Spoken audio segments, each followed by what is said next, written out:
សុ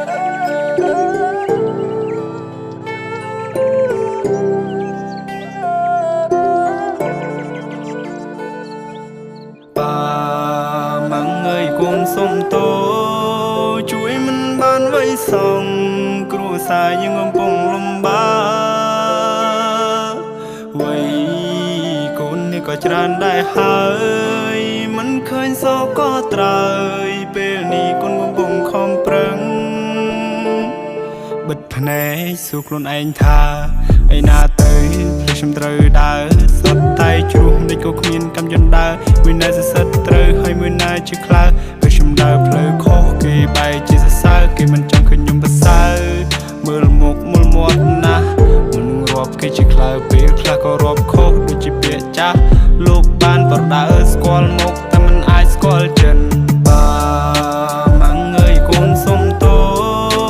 ជួយមិនបានវៃសងគ្រួសារយើងកំពុងលំបាកវៃកូននេះក៏ច្រើនដែរហើយមិនឃើញសោកក៏ត្រើយពេលនេះកូនកំពុងខំប្រឹងលើកដៃសំពះខ្ញុំចាក់ចេញពីផ្ទះទាំងធៀមមិនទាន់រះលះអរិយអ្នកតាទីងទ្រូងអ៊ូលស្ទះទូមិនសមនៅក្រុងក៏ខ្ញុំនៅតែជំនះមិនប្រណាំងនឹងគេតែប៉ុណ្ណាំងនឹងកាពះកូនតែចង់ឈ្នះអាហាបីពេលក៏អរគុណព្រះគ្រាន់សង្ឃឹមថ្ងៃមួយប៉ុនលឺជីវិតភ្លឺចាំដូចថ្ងៃរះជីវិតខ្ញុំខុសពីជីវិតគេ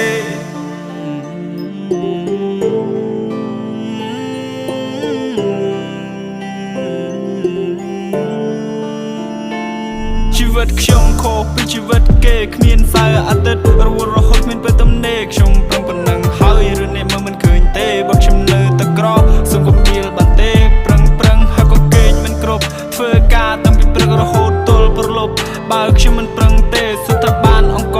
មកពីណាខ្ញុំយកមកហូបជោគនេះហើយជាជីវិតនេះក្របិទភ្នែកបើកភ្នែកមានខ្លះចេញមកដើរវែកញែកថានេះក្រនចេញចុះចិត្តទៅការគិតទៅពីដេកខ្ញុំប្រឹងមុខខ្ញុំមិនឡើងស្លេកបែបវងវាយសាច់ការចត់ទៅជួបឆ្នាំពេកខ្ញុំមិនយល់អ្នកក្រគួរអីហាត់អ្វីអ្នកចង់បំពល់ចង់ប្រាប់តែអ្នកថាខ្ញុំក៏ចង់មានតែមិនតន់អំណោយផលវាស្នាខ្ញុំតែបែម៉ាងើយកូនសុំតោជួយមិនបានអ្វីសោះ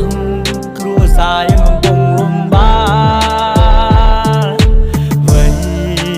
កូននេះក៏ច្រើនដែរហើយមិនឃើញសោកក៏ត្រើយពេលនេះកូនកំពុងខំប្រឹងរាត្រីខ្ញុំជក់បរិយអង្គុយសិនណោះខ្លួនឯងខ្ញុំចេះតែគិតពីនេះពីនោះគូក្បាលនេះគិតចង់ហុយផ្សាយឲ្យផ្លូវជីវិតរញ៉េរញ៉ៃត្រឡប់ទៅលិនដល់ឡើងវែងពេលដែលធំវិញសំភារច្រើនណាស់ខុសកាលពីក្មេង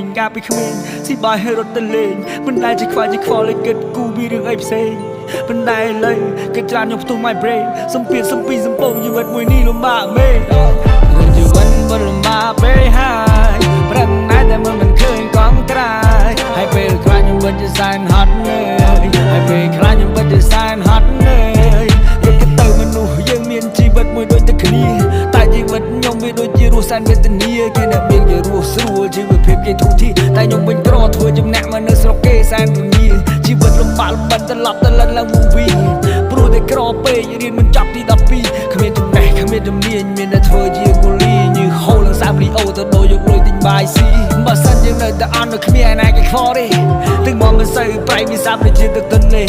គេតែញ៉ាំមើលរំលោភមិនឲ្យតម្លៃលើយើងទេក៏ព្រោះតែយើងនេះក្រយ៉ាងណាមិនចោះចំណោមគេអ្នកមានកូនទាំងទ្វេលោកកាន់តែចាស់ដែរហើយតែកូននៅលេលើដើររំមិនឃើញក៏ត្រើយសង្ឃឹមតែថ្ងៃណាមួយពួកយើងនឹងបានធូរស្បើយកូនពិតមិនចង់ឃើញលោកត្រូវលំបាកទៀតឡើយព្រោះជីវិតពិតលំបាកពេកហើយ